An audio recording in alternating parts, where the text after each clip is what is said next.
what I'm saying is, wouldn't it be better if we remove all kind of imbalances between the sexes so that you can accurately discover and accurately perceive the wage gap? The pay gap is quite often touted as some like really unfair thing against women, and like we need to do something about it, but that actually it's not really all that bad in terms of like when you compare the hours that men work compared to the hours that the average woman works, and when you compare the when you take into account that these businesses need to take into account that if they're hiring a woman, they're going to be out like 9 months of the year with that hiring, potentially if they're pregnant or if they take maternity leave. Whereas if they hire a dude, they don't have that risk, right?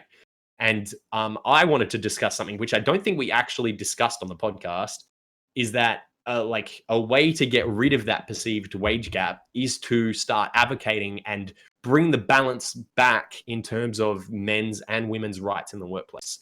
So if you have, for example, a man, if you're hiring someone, all right, and you're looking at a man and a woman, and this woman is potentially going to have 6 months maternity leave, and you're going to have to hire someone to like fill in that space, but this man is not entitled to paternity leave, or maybe he's entitled to like 2 weeks or something like that.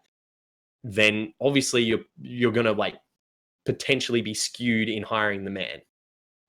Whereas if we level the playing field and say, hey, it doesn't matter if you're a man or you're a woman. If you're in a relationship where you have a child, you're entitled to 9 months off, or like not 9 months off, like whatever it is, a month off, 2 months off, or whatever, to help look after and nurture that child through its like developmental stage or whatever. Then you remove that. You remove that from the equation for employers. And like there's several things where I think that that's something that needs to be done. What if you said, hey, it's not okay for men to be working themselves to death in the workplace? You like, let's lock down hours and say, hey, you're only allowed to work 40 hours a week, no more. Anything above that is like some extreme expense. And you know what that would do? It would say, companies would be like, hey, you're not working more than 40 hours a week. Like, go home right now, you know? And because otherwise they're going to have to pay you through the nose, you know? And if they did that, then all of a sudden men and women are both working 40 hours a week, rather than men being like more career driven or more gung-ho and wanting to go for it maybe, and working 60-hour weeks so they can progress in their career, you know? I'm not saying that women don't do that either, but on average, the men that do that are more than the women that do that. Yeah. Do you get what I'm getting? Do you see what I'm getting at? I think I don't know if that would be. I know what you mean, but I don't know if that's the best way to do it. And I also think I disagree about the pay gap stuff. But all right, hit me with it, because I remember before you were like, I kind of thought that I agreed with everybody, but now I really did think I thought I agreed with everybody back then. But then but at the same time, I think there was a lot more nuance to what we were talking about. So my idea about so we've got this $70 cents to the dollar, right? Pay gap that comes out with in stats and that kind of thing, and often and what I was saying is that might be I think it almost is a bad thing. So that's why I guess I'm disagreeing and saying that I think it probably is a discriminatory thing. But you have to look at the reason. So why is there a pay gap? And and a lot of the people look at those reasons and say, well, if we account for hours worked, if we account for education, fields of education, if we account for jobs worked and that kind of thing, it equals out to $1. But I don't think these are like in like a science experiment kind of way, you wouldn't want to control these variables. I think they're more the dependent variables that should be measured. So we should be looking at why do women tend to work different jobs, and why do they work less hours, and why are they less assertive, and that kind of thing. You know what I mean? So and from that, do we think women are particularly biologically less capable of working more hours, or are they choosing different jobs, is this a biological thing? And part of it might be biological. And the wage gap might always be there. But I think a huge part of it, and we can see this over the years of like how many women were in the workforce like 50 years ago, like hardly any.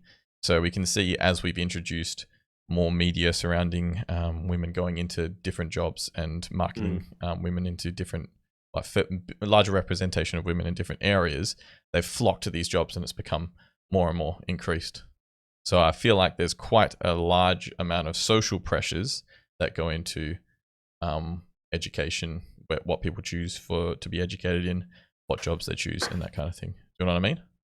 I do get what you mean, but didn't they try this in there was like Scandinavian? So they've tried Scandinavian. Yes, they've tried it for a few years in Scandinavia, and it's Yeah. and Scandinavia is like a super, well, I mean, all those countries are very egalitarian, and it looks like things are going the other way, which is, I mean, that's great. If that's the way that people want to choose things, then that's great. Yeah, but it's not an doesn't issue. that so isn't what people say is that's a argument for not doing that, because right now we're at like we got the wage gap or whatever, and when they were like, hey guys, if you want to go into like engineering, then we're gonna not prop you up, but like we're gonna encourage increase the amount of funding and stuff or whatever for people that are hiring more women in these roles, and universities, we should like up the quotas of women that are going into these roles to study these things. And what they found was that with the equality of, or like with this more incentivized equality, you ended up seeing women actually just choose that they didn't want to do that. They wanted to go into nursing, and they still wanted to go into the same areas that they wanted to go into. Isn't that what they like found?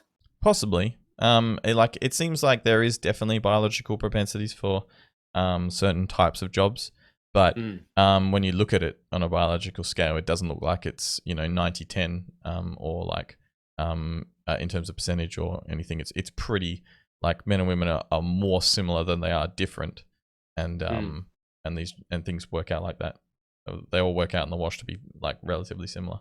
But I guess so. I just think the way that the studies should be looked at is different, rather than trying to so like it's almost like if I was saying I'm actually as good as all the NBA players if I was tall, if I accounted for being really tall and really athletic, like it's the wrong thing, the wrong variables to control for, I think. Okay. I see, because my whole thing is like, I do believe that there has been some like discrimination, all right, in terms of hiring in the workplace, and the way that women, obviously they're coming out of a place where they were perceived as second-rate citizens, and they didn't have the vote, for God's sake. They were forced into these roles, but well, not necessarily forced, but it was like a social stigma that they go into the home and look after the kids and not get educated and stuff like that. And so we're still seeing the like negative aspects of that. All right. And so what I'm saying is, wouldn't it be better if we remove all kind of imbalances between the sexes so that you can accurately discover and accurately perceive the wage gap? Because when you've got an employer that's faced with a monetary decision, all right, which it is, and he's a business and he's looking to make money, and then the monetary decision being like, okay, if I hire this person, I'm going to get for a year, all right, this guy's a man, and then over here I'm presented with this lady who, even though it might not happen, there is a percentage chance that she might have a child, and I'm going to have to pay her maternity leave for this amount of time. Surely bringing the men and women equal in that employer's eyes gives you a better chance to see the wage gap as what it actually is, rather than having those like discriminations there. What? I don't know what you mean, sorry. In terms of their maternity and paternity leave, is that what you mean? Yeah, maternity and paternity leave, 100%. I'm pretty sure men can get the exact same paternity leave. So if someone has a baby, men are Yeah. allowed to be the ones who stay home and take care of it while the women go to work. Completely equal.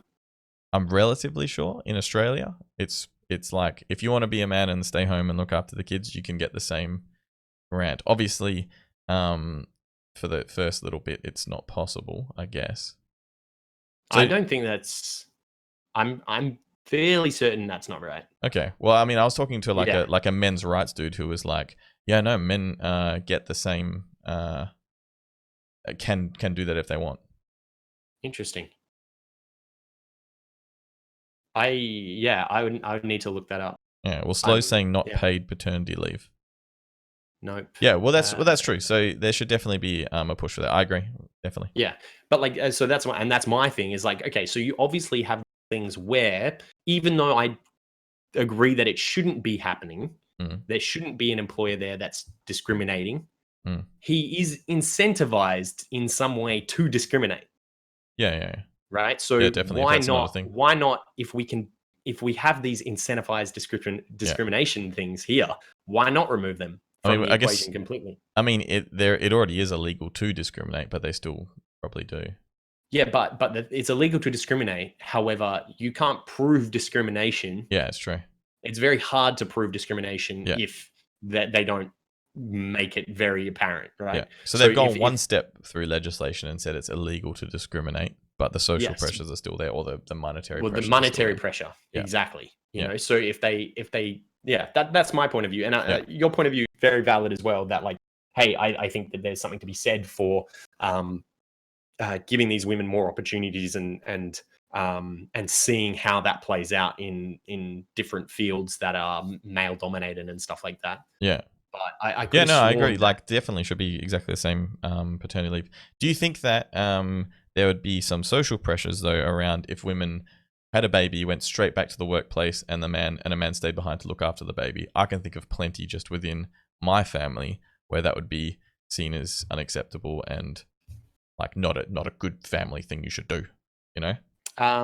Yeah, I definitely agree that those social pressures would be there. Okay. But that there comes down to like that's not got anything to do with the pay gap. That's not. So the pay gap is like what they're saying is that employers are paying women less than men. Yeah. So people who don't interpret the results correctly. So why is your family's point of view going to affect the pay gap? If social pressures influenced women into fields, or like either taking them having babies, taking maternity leave rather than men, or into fields that are lesser paying jobs, then the social pressures are influencing the wage gap. Yes. Okay. Yeah. No. 100%. But then I'm more from the advocacy part of point of view, where you've got like feminists and then people out there being like, well, this is controlled by the patriarchy, and we need to like stop these employers and stop these people from like, we need to close this gap to zero, you know, by like forcing people to pay more money, right? Rather than maybe they need to address it in their own. Maybe women need to get together, just like they're saying men need to get together and stop each other from being toxic. Maybe women need to get together and be like, hey, stop bullying us into being mothers. Yeah, but I don't want to be mothers. And I guess, but it's a societal thing. It's not necessarily just women that need to get together and tell each other. They need to also tell. Yeah, no, 100%. Like, you're right. It's like if you think about your family, like even our parents' generation, that kind of thing. It's definitely it would be an issue for them to see women doing manual labor and stuff. It's not ladylike and that kind of thing. Yeah, no, I get what you mean, and I guess it comes down to like how dominant a person you are and being like, yeah, I mean, fuck, I want to do. Yeah, but I didn't think that's reasonable to expect of people. Really? No, it's fine. Like everyone can do that, but I would say like what?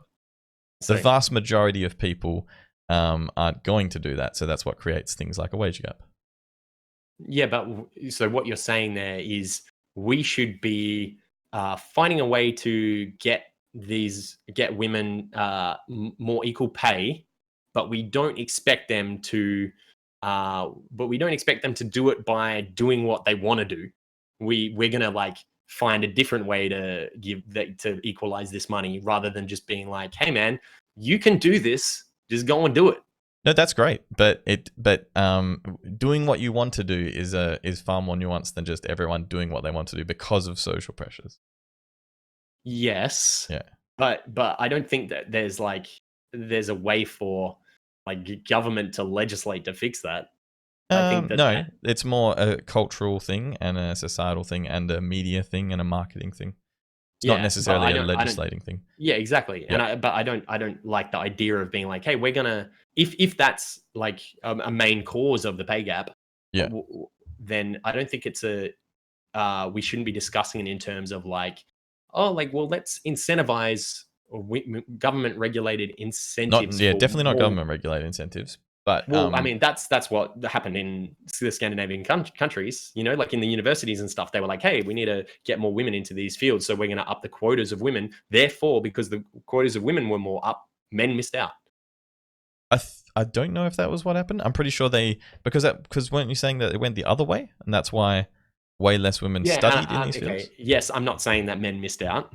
Yeah, I'm saying that like there was, through the incentives, like by incentivizing women, you're yeah, okay. So I also don't agree that government regulation is the way to do things. And I don't know about things like affirmative action. I know it's trying to I guess I'm equating affirmative action to this, like women going into courses with lower ATARs and that kind of thing. I know it's trying to fix a problem that's there. I don't know if it's the best way to do it. I don't know if it's a good way to do it. But it's good to recognize that there is social pressures around these things. Yes. And as podcast hosts, I wanted to clarify that we should be working better as a culture to helping people to go where they would like to go. Because at the moment, I think it's just far more nuanced than everyone has a chance to get wherever they would like to go. But I'm also heavily, think that that a lot of what you do in life is really determined already by where you grew up and all the pressures that come into your life. Okay. Yeah. Look, I agree with you. But I'm definitely go down a little bit more. I still agree. I still think that the pay gap is not necessary. Is that quite a lot of the conversation around the pay gap is done in a not helpful, unhealthy way. Yep, agreed. From both sides, definitely. From both sides, yeah. So people look at the number. So hardcore progressives, I guess you'd say, look at the number and say men and women are working the same job and getting paid differently, which is incorrect, and that's a bad way to look at the stats, right? Yep. And then hardcore conservatives say, actually, if we account for every variable there, men and women get paid. There's no pay gap. And men and women get paid the same, which is also not true, because the reason you do studies like the gender pay gap is to find these variables. And it's just, I feel like it's just like a science experiment where you're looking for the things to measure. One of them is the gap, but a lot of them also are these pressures for people these to social pressures, social pressures, discrimination, incentivized discrimination things, and like we don't know if they're totally discriminatory in terms of like men getting raises over women, that kind of thing. That's what a lot of people would argue, but we don't know that yet until we kind of study it. But it's possible that they're there and they're influencing the pay gap. Another thing that is like, people try to boil it down to like just a catch-all, like 70 cents on the dollar. Yes, but that's not the way that works. It's not the way that any issue works. Everything is nuanced, and like each industry would have different things and different issues and problems that affect it. You know, like does, like, if you look specifically at nursing, you know, I wonder what the stats are on that. You know, like you're going to have a vastly greater number of women that are working in that industry. Yeah, definitely. Well, hey, my job in education, it's crazy. Like the ratio of men to women is way more women in education than men. Okay. Well, yeah. In that case, I kind of agree with what you said then. Yeah. Yeah. Cool. I feel like we have to clarify. Yeah, no, 100%. But I also agree that we should push for men having paternity leave that's equal, and that all those things are really good. And not just paternity leave. Like there's a few other issues as well. But in general, well, that was a huge part of the feminism podcast. I remember talking about the pay gap for a long time. Yeah. But you put on here as well. What's this MRA and feminists? Well, like this actually, like we were talking about this. So men's paternity leave, men will be like, well, we don't get the same paternity leave, right? These men's rights activists. And also similar with toxic masculinity, men say male suicide rates are up so high, and yes, things like can be really, and it's undeniable that things can be really hard for guys. And then so I find these real parallels between men's rights activists and feminists, and where feminists will call it toxic masculinity when they're saying men don't aren't able to share their feelings and bottle things up, and it ends up being mentally unhelpful, and they end up with mental illness and that kind of thing. So they're kind of advocating for similar things. They're branded differently, and so they just like clash and don't get along. Whereas if men's rights activists rebranded to like, or if both of them rebrand to like egalitarianness or something. We touched on this on the podcast. I remember being like, my point of view was, I don't like the word feminism. Yeah, well, even though the connotations I agree with behind quite a lot of the feminist sentiments, I think that they need to rebrand. They need to stop with a word that by its definition, or not by its definition, but by the way that its roots, it's I don't know what you call that, but like its word roots, it excludes men. You know, why would you do that when you say that you're all about equality? Like, call yourselves equalists. Or we got whatever. to the point of saying it's like, then it's similar to saying people have got the Black Lives Matter movement, and then you go, well, why are you excluding white people? It should be all lives matter, and that takes away from the movement. Yeah, it does take away from the movement. I'm cautious in saying that. It does take away from the movement, but at the same time, I do have that like thing in the back of my mind where it's like, well, why did you name it? Why did the people that created the movement call it Black Lives Matters? It's because it's about black people. Yes. You know, it's because they want to advocate for black people. Yes. If it's then evolved into them being like, oh, actually, yeah, you're right, our name does kind of exclude people, but hey, we're gonna include white people in this as well. We're just trying to create like an equal society and more like whatever. Then why not rebrand? Yeah, I guess. Yeah. Instead of sticking with something that specifically is discriminatory in its naming. I would say that the argument would be that black people have it harder and women have it harder, so that's why you don't rebrand. Yeah. Okay. I think, but then a lot of people will disagree with that. Yeah, but hey, it's good to talk about how similar they are and how they actually like so many of these things parallel. And if they had different branding around them, lots of men's rights activists would be feminists, because they'd be like, toxic masculinity is really unhelpful to men. Yeah, exactly. And how quite a lot of feminists are like, man, I really care about men's issues. Yeah.